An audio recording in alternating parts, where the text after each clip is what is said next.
Today I have lots of things planned. I'm gonna trellis tomatoes. I'm gonna show you my rope system. We're gonna make some sun tea because it's beautiful outside, it's sunny. And we're gonna listen to nature.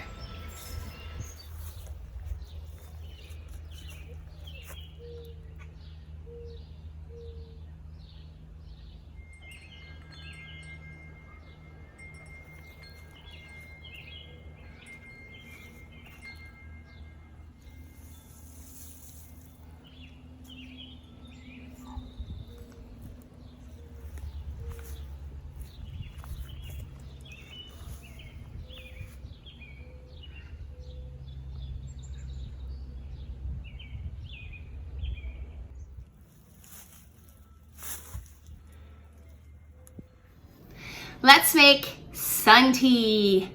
I'm probably gonna put this in the tunnel outside because it needs to be in the sun 5-6 hours. So I took out my 1 gallon jar and we're gonna do this. I am using green tea I had at the house.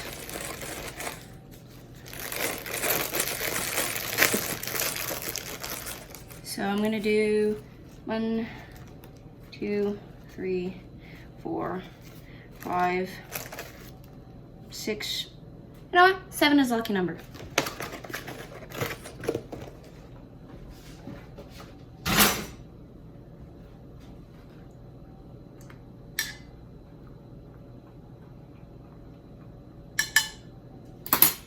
My lid has a hole in it because this is a fermenting crock. So for bugs not to enter, I'm just gonna do this for fun purposes. So we're gonna put this big 1 gallon jar out in the sun for 5-6 hours. And then we're gonna add the rest of the ingredients.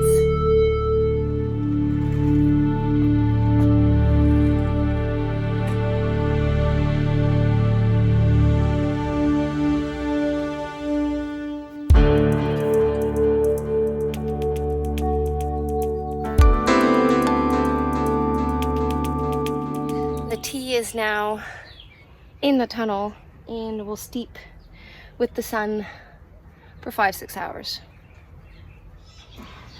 Over the weekend, my husband and a little bit of me, we created a tea trellis for one of my raised bed gardens.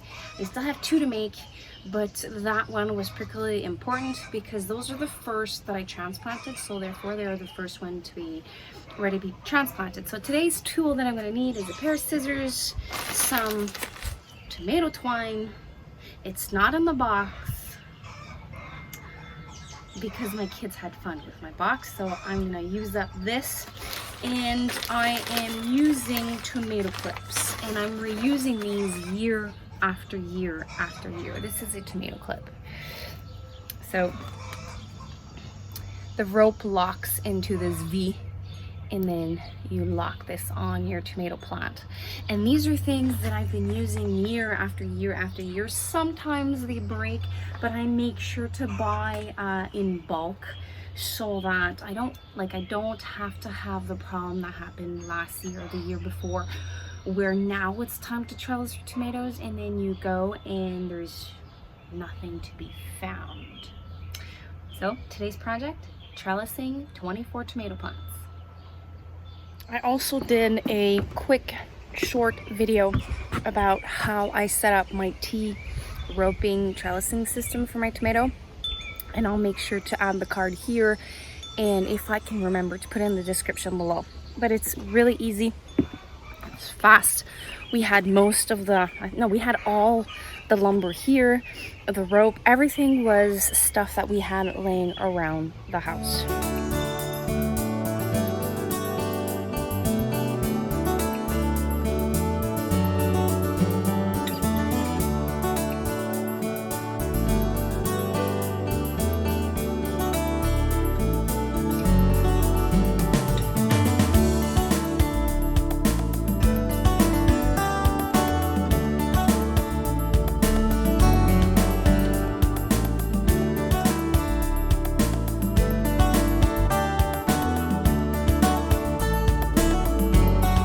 show you one station that's set up. So the top part is a knot and a loop. And then you bring it all the way down. Here. There's a lock-in mechanism here in the clip. So I'm going to do one with you.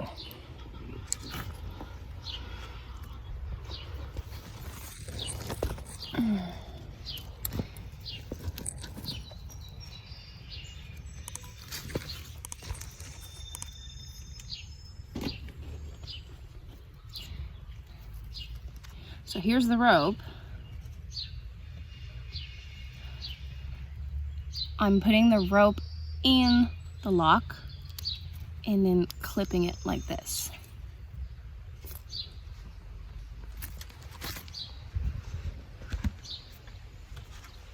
These are Indeterminate tomatoes, the variety called 10 fingers. This is a new variety for me. It is a San Marzano type of paste tomato, and this is what I do with Indeterminate tomatoes.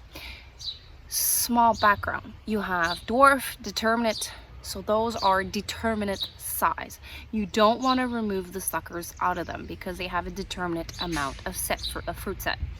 An indeterminate tomato will give you an indeterminate height and has an indeterminate amount of fruit that it can bear.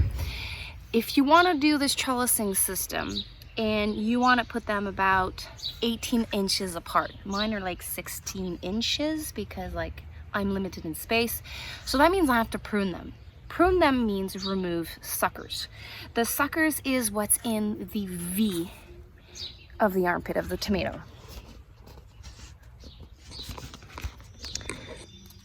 This is a sucker. This is a sucker. This is a sucker.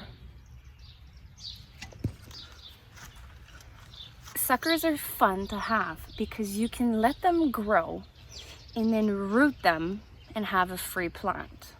You're not going to get like full potential of the plant because, you know, the season's already started, but you're going to get fruit from it. And if you have plants die on you, or you want to give out, or you're like me, you don't like killing plants, you can give them out to people that decided to start a lake garden.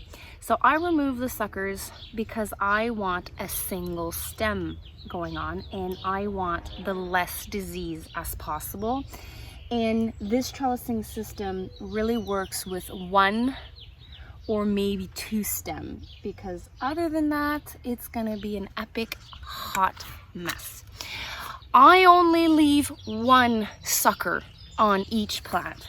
So every time I'm gonna go around and prune, I always leave one. Kind of defies what I just said, but here's the thinking behind that. I accidentally chopped off a head of one of my tomato plants. It happens to me every single year. So that sucker, as soon as the head is chopped, the plant is told, well, no more on this, and it's gonna switch to the second plant, the second sucker, and that's gonna become the primary head. So you don't have to do this, but this is like a fail-safe situation for me. Another thing I do is I remove the bottom leaves for about 12 to 18 inches off the ground. I do that for air circulation, reducing the risk of disease, good airflow, and because I have two rows side by side 24 inches apart, I really want to make sure that my plants don't get sickly. So let me show you what that looks like. So here I removed all the suckers. So this is my single stem. And then my first leaf is about 12 to 18 inches high. So this has nothing and it's going to provide me good airflow. And then I just go around and remove all the suckers and I leave one. And I do that with every single indeterminate plants that I have. From here, now that all my tomatoes are trellised, I have two choices. I can use those clips and continue on following on the main stem and adding more clips, or I can wrap around the tomato twine around the stem. I can't do it now because they're not tall enough, but you would just take the twine and wrap it around as a tomato grow. Another reason why I forgot to say that I prune my tomatoes 18 inches-ish off the ground is on one side I have basil,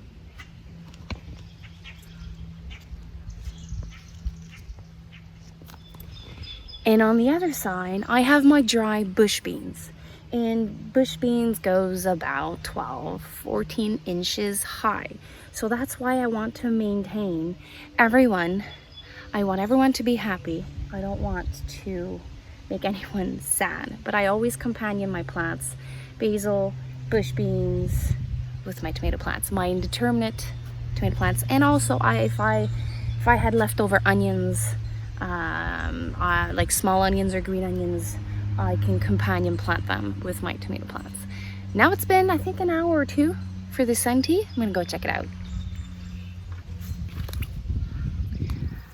I switched the chair side to face the sun, and it's been a little bit over an hour and it's already changed color. I can't wait to taste this. I'm curious, it's been 3 hours. Oh, it's even darker. Look at that. 2 hours to go. The tea is ready. I will be adding some sweetener and some lemon slices. You can also add fruits. That's optional.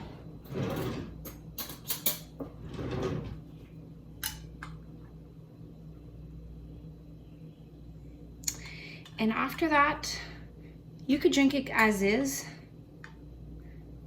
or store it in the fridge for a couple of days, like iced tea.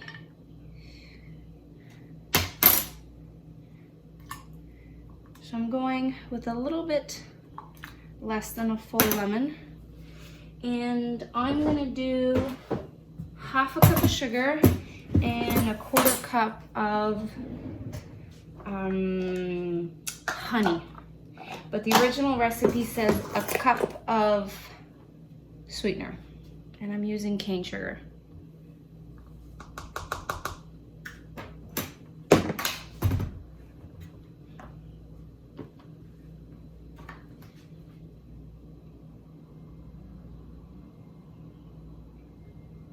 My honey started to crystallize. That's why it was in warm water.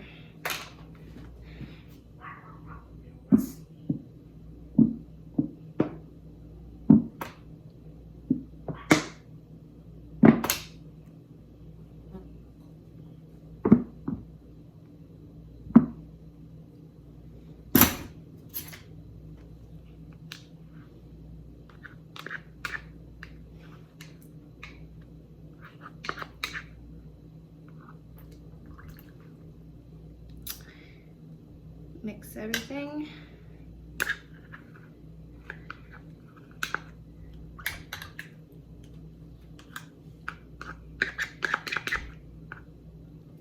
Mixing everything together so the sugar, the honey dissolves.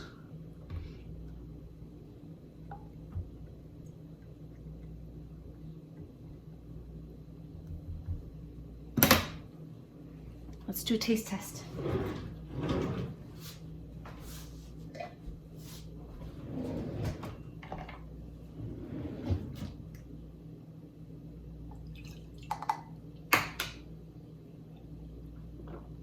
Well, this is going to be good cold.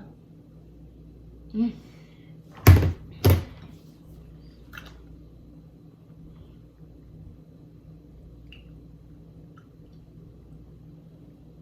you go.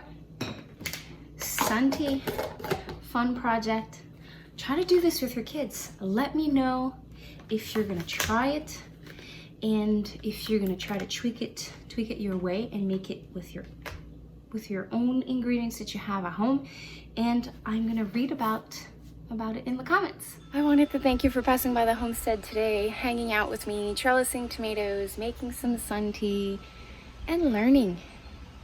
I do hope that you find here inspiration, that you learn new stuff, fun stuff, and community, because it can get lonely sometimes. Thanks again. Have a good day. Bye.